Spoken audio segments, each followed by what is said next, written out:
बच्चों good morning. आज हम लोग कॉम्बिनेशन ऑफ रेजिस्टेंस पढ़ेंगे। क्लास 10th का इलेक्ट्रिसिटी से आज का टॉपिक है। इससे पहले हम लोग 2 वीडियो हम लोग बना चुके हैं। अगर वीडियो 1 और वीडियो 2 आप नहीं देखे हैं तो पहले वीडियो 1 और वीडियो 2 वॉच कीजिए, तभी आपको आगे जो अच्छे समझ में आपको आएगा। तो अगर आप चाहते हैं कि करंट इलेक्ट्रिसिटी आपको अच्छे से समझ में आए तो करंट इलेक्ट्रिसिटी का वीडियो 1 और वीडियो 2 है जो पहले वॉच कीजिए। अब देखें कॉम्बिनेशन ऑफ रेजिस्टेंस। तो क्या होता है, in order to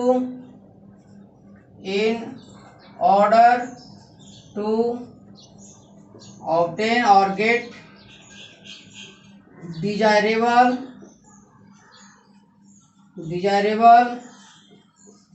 amount of resistance, we combine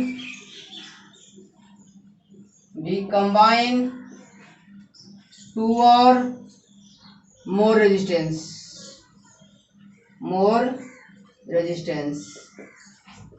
अपने डिजायर्ड अमाउंट रेजिस्टेंस को ऑब्टेन करने के लिए 2 या 2 से अधिक रेजिस्टेंस को हम लोग कंबाइन करते हैं। तो there are 2 mode of combination of resistance. 2 type से रेजिस्टेंस को कंबाइन करते हैं। पहले मोड को हम लोग कहते हैं सीरीज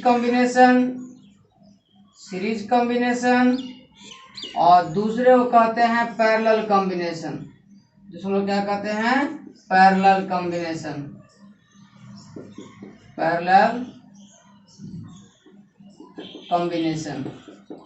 सीरीज कॉम्बिनेशन को हम लोग कहते हैं एंड टू एंड, यानी one end of a resistance is attached with other end of other resistance। एक रेजिस्टेंस का एक एंड दूसरे रेजिस्टेंस के एक एंड के साथ क्या होता है, अटैच्ड होता है। इसको हम लोग क्या कहेंगे, कॉम्बिनेशन, सीरीज कॉम्बिनेशन। एक रेजिस्टेंस खत्म, दूसरा रेजिस्टेंस शुरू, दूसरा खत्म, तीसरा रेजिस्टेंस है जो शुरू हो गया, इसको हम लोग क्या कहते हैं, series combination. But in parallel, end of all the resistance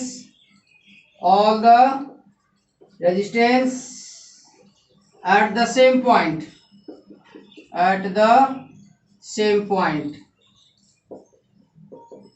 जितने भी रेजिस्टेंस होंगे सभी रेजिस्टेंस का एंड जो है वो सेम पॉइंट पे होंगे।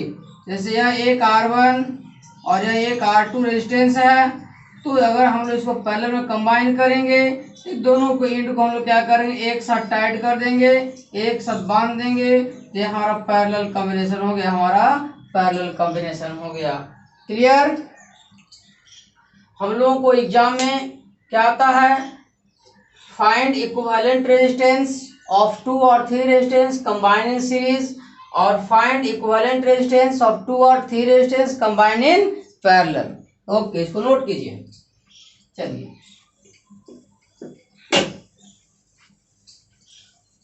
अब इक्विवेलेंट रेजिस्टेंस ऑब्टेन करने से पहले हम लोगों को कुछ बातें ध्यान में रखनी होती है। पहली बात तो क्या है कि in series combination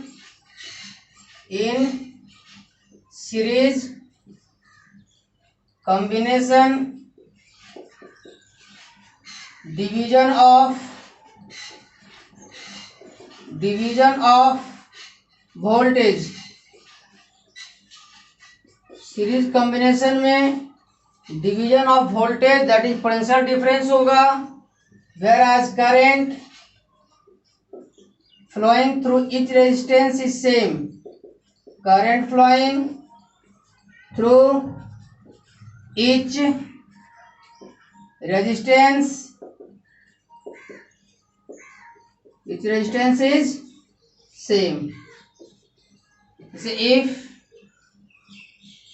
2 resistor R1 and R2 connected in series with a battery of V volt, and if I current flows through them, then current through each resistor is same।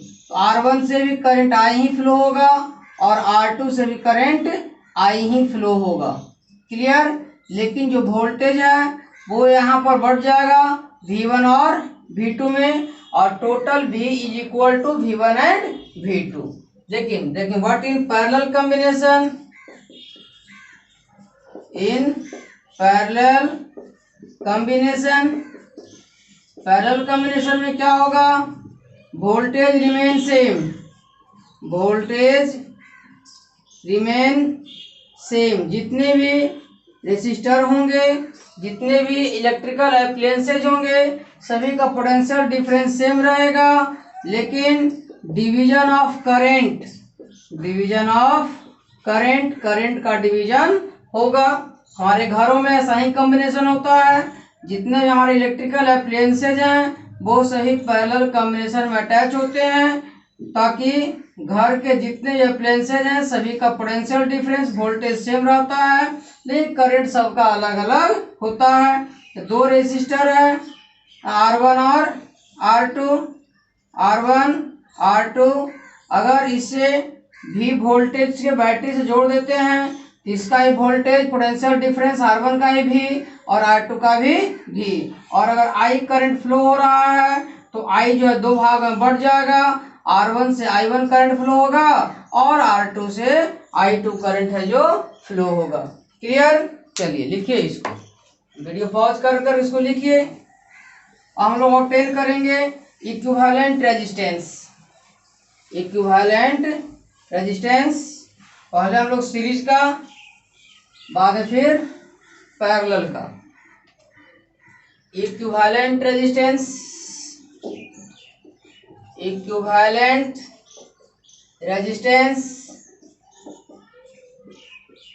Of 3 resistor का हम बना रहे हैं, आप जो है वो 2 resistor का बनाइएगा। Equivalent resistance of 3 resistor combine in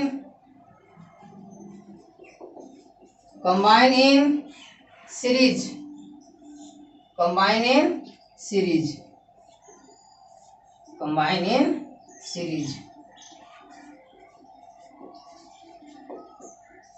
देखिए थोड़ा सा। सपोज 3 रेसिस्टर, थोड़ा सा स्टेटमेंट लिखिए। Suppose 3 resistor R1, R2 and R3 are combined in series combination with a battery of V volt,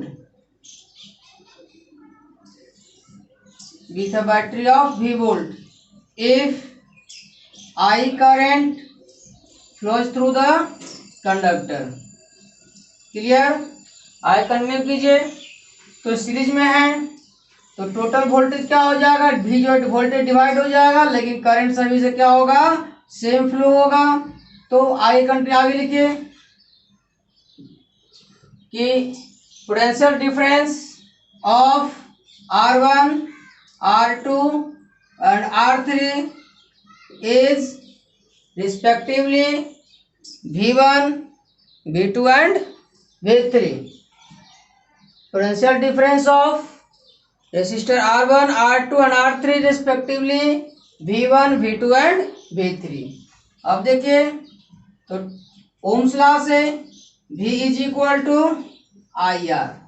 from Ohm's law क्या कहता है, V is equal to IR। इस कंडीशन में V1 is equal to IR1 because I is same, V2 is equal to IR2 because I is same but potential difference is difference, and V3 is equal to IR3। Clear। and total voltage V is equal to V1 plus V2 plus V3 और V is equal to IR, V1 is equal to IR1, V2 IR2, V3 IR3। We taking I common from this equation, तो I R1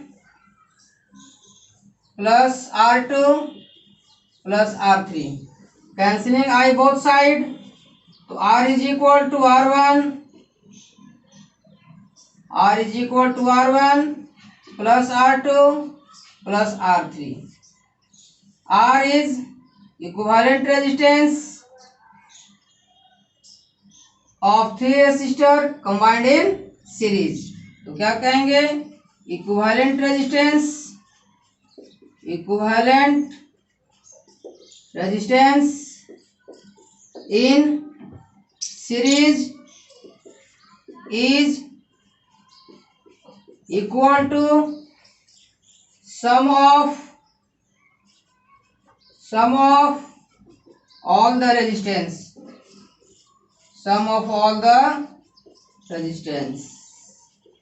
clear. चलिए हम लोग देखेंगे, इसको जल्दी note कीजिए, आपके एग्जाम में, बोर्ड एग्जाम में भी आता है और बहुत सारे न्यूमेरिकल्स प्रॉब्लम भी इसमें हम लोग बनाएंगे। चलिए वीडियो पॉज कर इसको नोट कीजिए।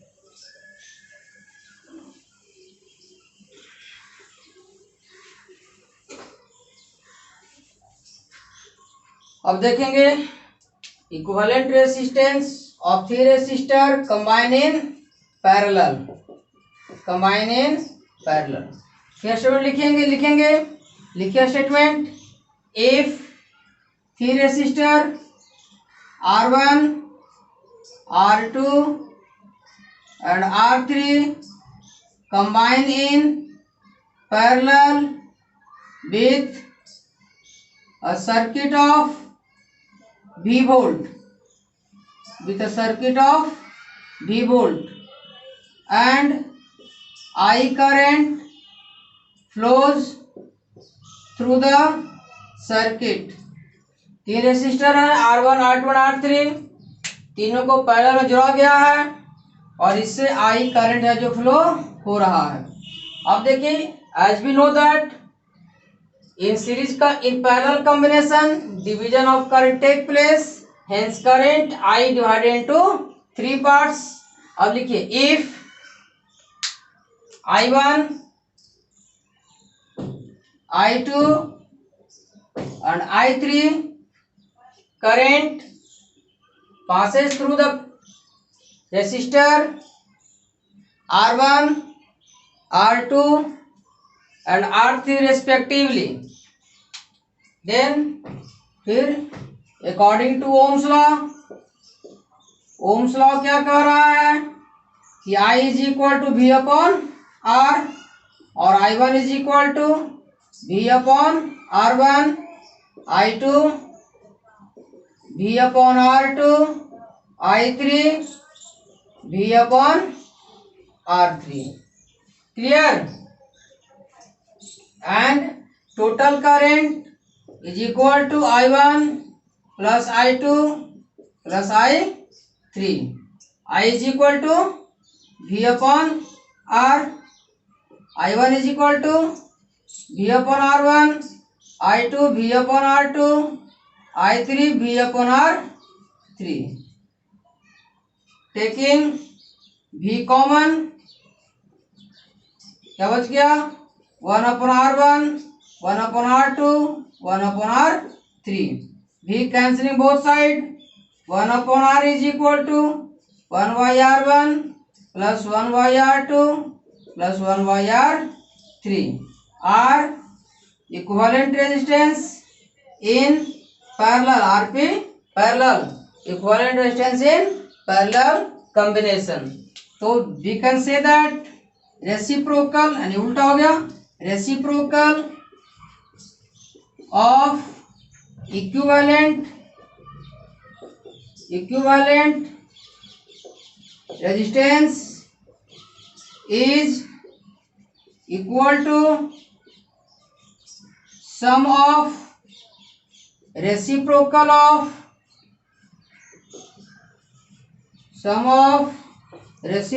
of all the individual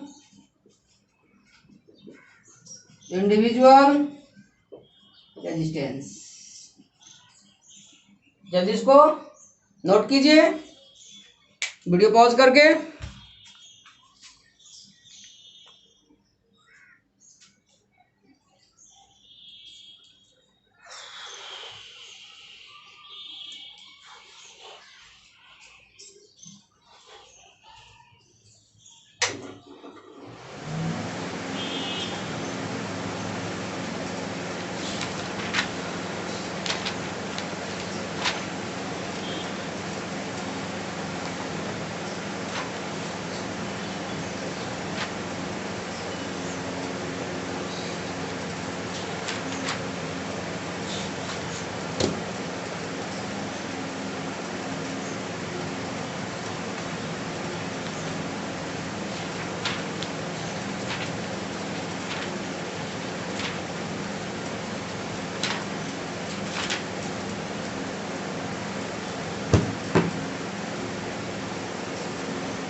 हम लोग इसमें आगे पढ़ेंगे electric power.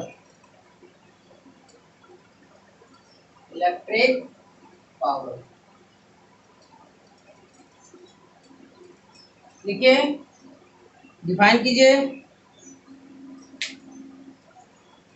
The electrical work done per unit time is called as electrical power.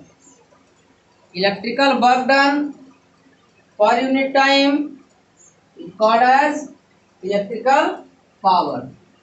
Electrical power equal to क्या हो गया? Electrical work done upon time. Electrical work done upon time. एक electrical power is equal to electrical work done upon time और P is equal to W/T। Clear? देखिए इसका unit, ऐसा unit joule पर second और वाट, क्या उसका power? Watt. 1 watt is equal to 1 joule 1 second. It means if an electrical appliances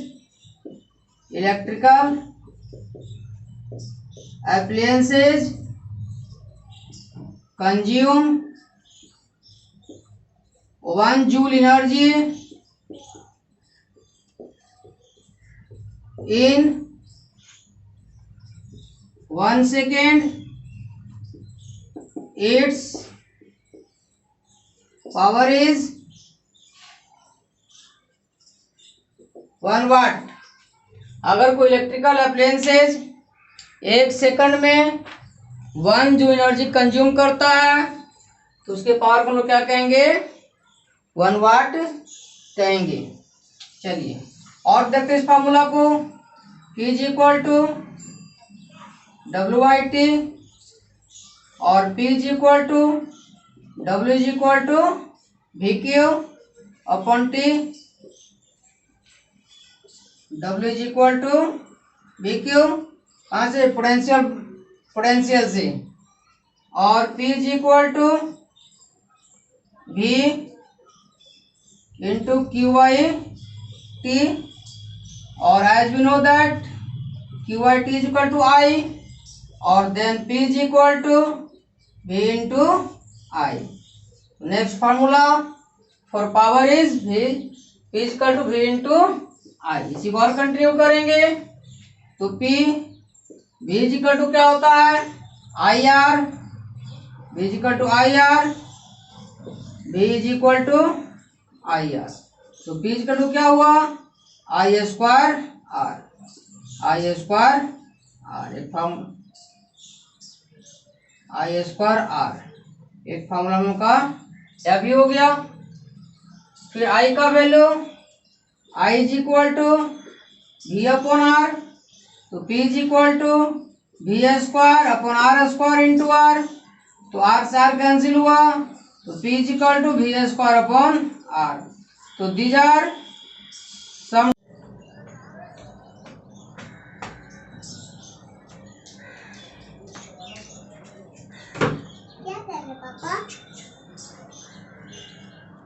देखेंगे electrical energy. Electrical energy क्या हुआ? देखिए the product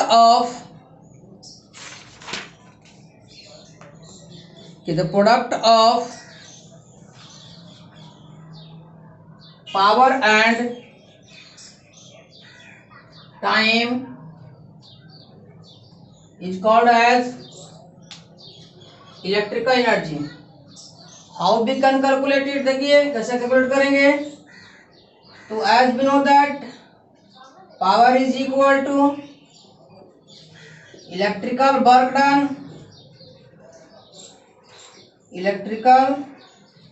done by time और P is equal to W/T और W is equal to PT। और W work is equal to energy consumed, energy consumed. तो W is equal to E और E is equal to PT। ऐसा unit power into time, तो power unit क्या हुआ, watt second. Larger unit kilowatt hour, kWh। 1 kilowatt hour को joule में convert करेंगे तो 1 किलोवाट में 1000 वाट, 1 आवर में 60 मिनट और ईच मिनट में 60 सेकेंड, 3.6 इंटू 10⁶ जूल। अब देखिए इलेक्ट्रिकल एनर्जी का कॉमर्शियल यूनिट यानी व्यापार के लिए क्या यूज करते हैं, BOT, board of trade unit, kilowatt hour. 1 kilowatt hour is equal to 1 unit,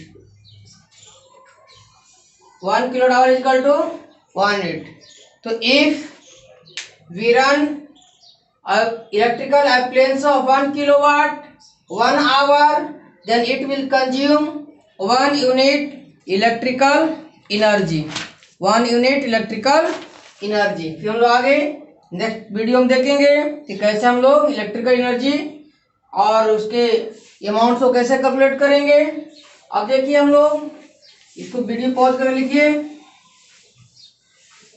last topic इसका है heating effect of current, heating effect of current. Heating effect of current क्या हुआ,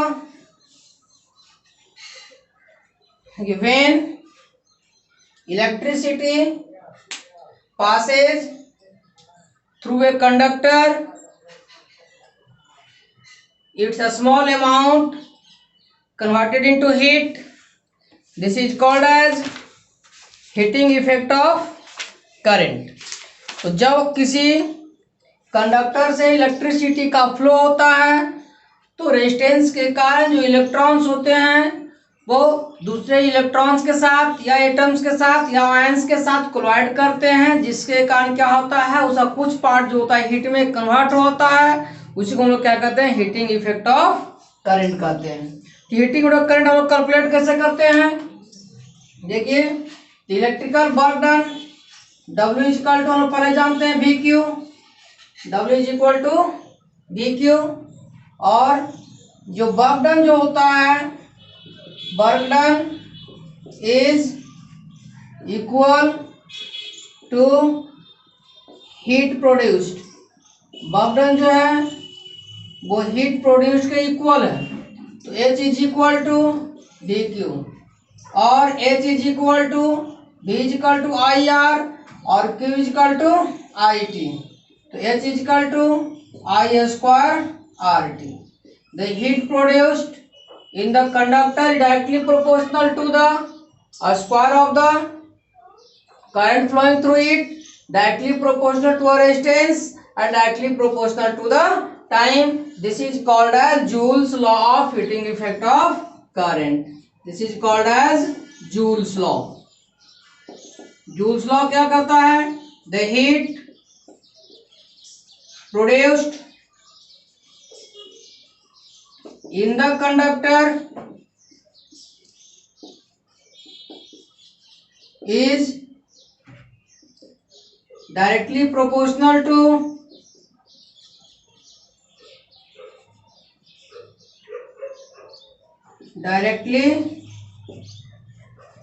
proportional to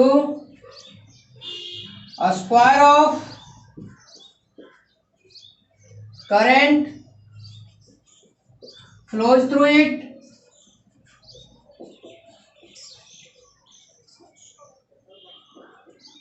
Next, directly proportional to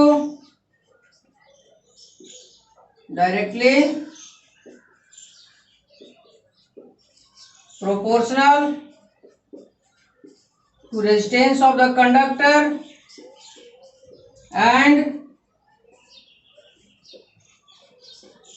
directly proportional to time at which current flow. तो first क्या हो गया, H directly proportional to I square, H directly proportional to R and H directly proportional to T। तो H is equal to क्या हो गया, I square RT, I square RT। Clear, चलिए इसको नोट कीजिए, आगे तो लिखिए। इसको और हम लोग सिंपल करते हैं। तो H इज इक्वल टू क्या हुआ, I स्क्वायर RT, और देखिए H is equal to I equal to V upon R, तो V square upon R square into R into T। तो H इज इक्वल टू क्या हो गया, यहाँ से R कैंसिल, तो V square upon R into T।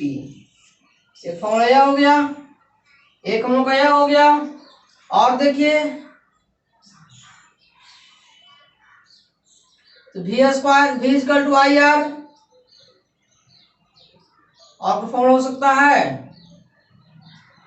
R का value अगर रखते हैं V अपॉन आई, चलिए देखते हैं। H is equal to I square into V is equal to R is equal to V upon I into T। तो H is equal to क्या हो गया, यहाँ से I से कैंसिल, तो V I T, H equal to क्या हुआ, V आई T। तो तीन फार्मूला हो गया जिसके द्वारा हम लोग heat produced in the conductor हम लोग कैलकुलेट करेंगे। There are many appliances which works upon the heating effect of current. तो इसका हम लोग क्या कहेंगे, एप्लीकेशन। एप्लीकेशन इसका क्या हुआ, एप्लीकेशन तो पहला इलेक्ट्रिक बल्ब,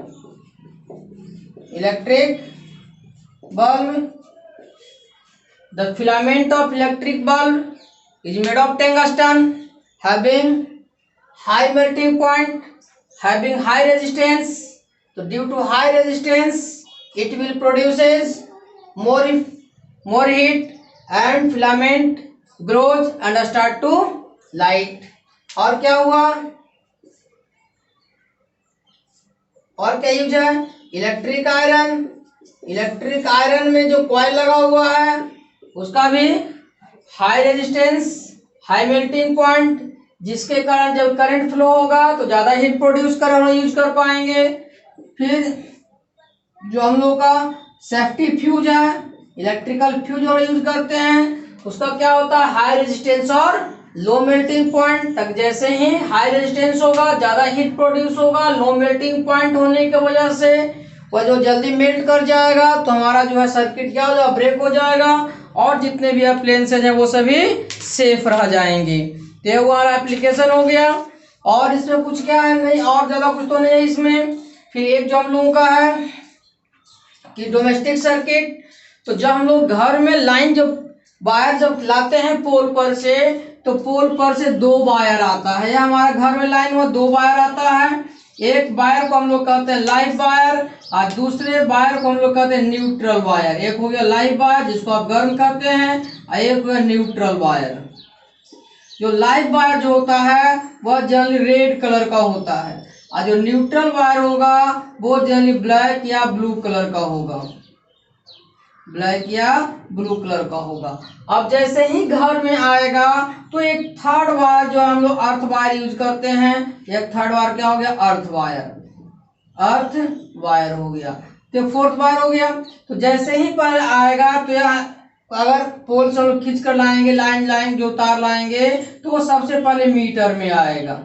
मीटर में आया तो दो वायर आया, एक न्यूट्रल वायर आया और एक लाइव वायर आया। एक न्यूट्रल वायर आया और एक लाइव न्यूट्रल वायर आया और एक लाइव वायर आया। फिर जैसे ही मीटर से बाहर निकलेगा तो मेन सर्किट में जाएगा, तो मेन सर्किट में जाएगा तो यहाँ पर जो होता है एक थर्ड वायर आ जाएगा, इसको हम लोग क्या कहेंगे, अर्थ वायर। क्या हो गया, मेन सर्किट हो गया, मेन सर्किट हो गया, मेन सर्किट में 3 वायर हो गया, एक हो गया अर्थ वायर, ये हो गया लाइव, एक हो गया न्यूट्रल। अब हर रूम में यहाँ से अलग अलग हम लोग रूम 1 है, रूम 2 है, रूम 3 है, तो रूम 1 है, रूम 2 है, रूम 3 है, तो यहाँ से हर रूम में अलग अलग जो वायर है जो ले जाएंगे, यहाँ से हर रूम में अलग अलग वायर जो है वो ले जाएंगे हम लोग। क्लियर है? तो क्या हुआ है, पैरेलल कॉम्बिनेशन में हुआ। क्लियर है ना? तो हमारा जो भी इलेक्ट्रिक आयरन है या हीटर है तो उसमें जो पिन जो होता है वो 3 पिन रहता है, 2 पिन स्मॉलर और 1 पिन लार्जर। जो लार्जर पिन होता है वो अर्थ वायर कनेक्ट करता है और स्ट्रॉन्गर होता है, लॉन्गर होता है। क्यों होता है कि जैसे अगर हम लोग प्लग में उसको इन करें तो वो सबसे पहले जो होता है वो अगर उसमें पहले से अगर कुछ उसमें पहले से डिफॉल्ट है या शॉर्ट सर्किटिंग है, जैसे उसको हम लोग उसमें इन करेंगे तो वो सबसे पहले जो होता है वो शॉर्ट सर्किटिंग के कारण इलेक्ट्रॉन के फ्लो जो होगा उसको अर्थ की ओर ट्रांसमिट कर देगा, जिससे क्या होने वाला हार्मफुल हजार्ड है बहुत दिन तक कम जाएगा, बहुत हद तक कम जाएगा। तो एक क्वेश्चन आता है, why the pin of earth wire longer and thicker. ये रीजन हो गया। क्लियर है? तो चैप्टर में कंप्लीट हो गया। नेक्स्ट वीडियो इसका देखेंगे, उसमें हम लोग पढ़ेंगे इससे कुछ न्यूमेरिकल्स प्रॉब्लम के बारे में। पूरा न्यूमेरिकल्स प्रॉब्लम हम लोग एक अलग से वीडियो में, नेक्स्ट वीडियो में इसका हम लोग इलेक्ट्रिसिटी का सॉल्व करेंगे। Thank you.